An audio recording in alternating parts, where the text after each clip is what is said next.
what's going on out there? Listen, I thought I'd discuss today a little bit of, bring this up a little bit, reasons why I'm not sorry for playing loud. Listen, no one plays loud for loud's sake, or maybe there's some people that do.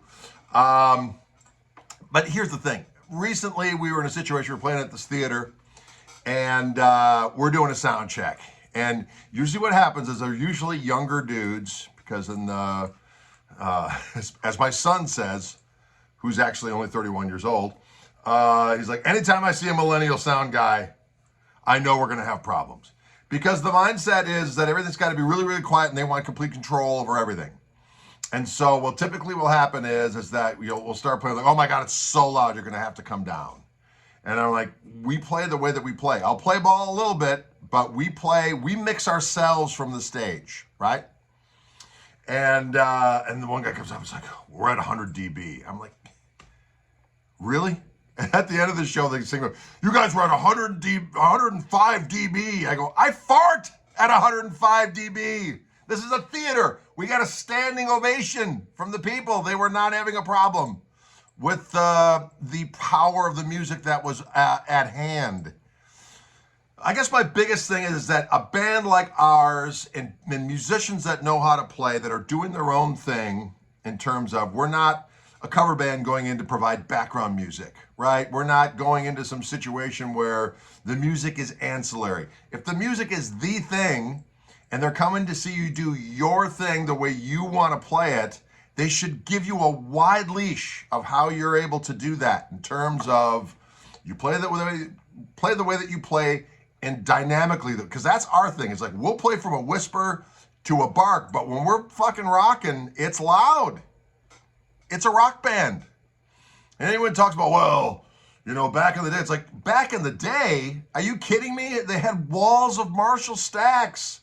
Do you think John Bonham, they were telling him, you're actually over 100, and people go, well, you guys aren't Led Zeppelin. It's like, you're totally missing the point. That was back when bands were allowed to play. Now, granted, PAs have come a long way, but still, the point is that when musicians get together and they have that symbiosis, it's loud. There is a conflagration that happens. And it's not just for loud sake. It's because when you're locked in, you're doing that thing, it's going to have some force to it. And just by the nature of Hammond B3 organ with a Leslie, electric guitar, drums, bass being pumped through a bass amplifier with the left hand, even at our lowest volume, it's still loud. I'm sorry. I'm not sorry. And occasionally we'll get people play, oh, they were so loud, it was deafening. Every now and again I'll see this and just like, yeah, we play loud. You know what? Put some earplugs in. Or bet, you know what? If you're on access to one of the speakers and it's loud, move. This is not a perfect science. People are trying to make it into a perfect science. Everyone wear in-ears and have a silent stage and let the engineer do it and everything, so you can have. That's like, that is not rock and roll. I'm sorry. There is a certain imperfection, and some rooms it's going to be loud, some rooms it's going to be just perfect. Sometimes you're sitting in the right spot, sometimes you're not. And you might say, well, technology's gotten to the point where we can mitigate those inconsistencies. Like, yeah, that's well and good. And where's the rock? Rock is dying because so few people are allowed to just let their freak flag fly and be themselves. I'm sorry, but this is really a point of annoyance to me, as it is for the guys in my band. We just are so sick and tired of it, because most places don't care. You go in, you do your thing, it's all well and good. And like, it was a little loud, but it was great. That's what we hear more than anything else. A little loud, but it was great. And then other times people will be like, you need to turn down, it is so loud. It's like, first of all, I'm using a 45 watt amplifier. Now I'm sure I'm gonna have people commenting, well, I know this and I know that and yada, yada, yada. And there are arguments to be made. I'm not saying I'm infallible with this argument. All I'm saying is that when you're the person who's in charge of the vibe of the room, I know full well when I'm heard and when the mix is good and when we're vibing with the crowd. And I know times where if I play ball and say, okay, I'm going to turn it down to where they think I should be, and I'm sensing from the crowd, I'm not getting it back. And then I'll just turn the amp up a little bit. And now I've got full access to my dynamic range where I can start pulling the strings of the human psyche, because that's as musicians who are basically witch doctors. if you will, shaman of a sort, that you're trying to get that symbiotic effect with the crowd. If you put it in the hand of some sound person who doesn't know your show, doesn't know where the solos are, where they're coming and going, and they're just like, no, I want it to be quiet so I can have control. It's like, I'll tell you what, now a lot of times what I'll say to them is, here's the deal. We'll mix ourselves, just put the vocals through the PA. And if you need to add a little something here and there, do so. Other than that, we'll mix ourselves if it's a room where it's going to be loud. And, sometimes you're in a room where it's unforgivingly so, but hey, guess what? It happens in Europe a lot. I'll have someone go, this is so loud, I can't take it. It's like, well, who did you book exactly? And why did you book us here if that's the problem? I'm willing to play ball a little bit. We'll do what needs to be done. I'm not like, this is the way it is and that's all there is to it. I'll play ball, but at some point, if it's just absolutely musically untenable and makes it so we can't do our show to the best of our ability, I'd rather piss off a couple of people than to disappoint everyone. This is my motto, and I'm sticking to it. Now, again, I've played on stage with people where it's like threshold of pain loud, and we are not that. We are not that. I've even had discussions, like I talked about this with Joe Bonamassa. It's like, we've got people complaining because we're loud. He goes, you guys are not loud. In comparison to what loud bands actually are. I mean, I know people who use 100-watt amplifiers at close quarters, and everyone's playing full, people using stacks, all this other kind of stuff. It's deafening. There are bands that are absolutely deafening, and that's still cool if that's what they're into and that's what their crowd wants.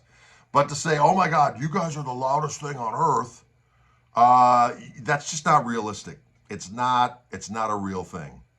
And but again, I would just like to state for the record that we will play ball a little bit. But if we can't do our thing to the best of our ability, it's just futile. And and this whole thing about, oh, everyone uses little amps. That's cool. If you want to use a Princeton amp and you're doing some sideman gig, awesome. Or if you're in Nashville or supporting some singer-songwriter where the drummer's got a shaker in one hand and a blast stick in the other, cool. That's all great. That's not our world. We're in the world of, it's time to rock. And that's not to say that you can't rock at lower volume, but it's just not the same. That's all I'm going to say. Now, I know I'll get some spirited responses to this, but that's tough shit. Because if you're on the road and you've done this as long as I have, and I've known all along with various different people who are older than me and so on and so forth. People are like, oh, so-and-so plays so loud and da-da-la-la-la-la. It's like, yeah, you meet some people who are loud for the sake of loud, but we are not loud for the sake of loud. There are plenty of people who get together with a band and just them doing their thing and playing dynamically within the confines of the ensemble. It's going to be loud. You know what I'm saying? And if you're trying to have a meal in front of us or do whatever else, you're in the wrong place. We're in the wrong place. So when you're in, like, when I go to see a band, I want to be talking to some jamoke next to me. I want to be watching and listening to the band. You want to be enveloped in that whole thing. And I think so many things have changed where people are, they want to hear things exactly it is on the record, and they want to, have the mix just right wherever they're sitting. And, oh, I can't hear this. And maybe if you would bump up this. It's like sometimes things just are the way they are, and savor them for what they are doing at the time that they are doing it. As opposed to, dig things for what they are, not what you wish they were. And that's all I'm going to say about that. So hope that doesn't sound too get off my lawn-ish, but good God, it's annoying. You guys are 105 dB. It's like, get out of my face, you neophyte. And I know sound guys will say, yeah, I mixed that guy. They were so fucking loud. And I was like, yeah, I don't put baffles in front of my amps. I hate that. I've done it. I do not enjoy it. I like to have it up so I can hear it and adjust it accordingly. And there are situations where, if someone's right in front of my amp, are they going to feel a little punishment? Maybe.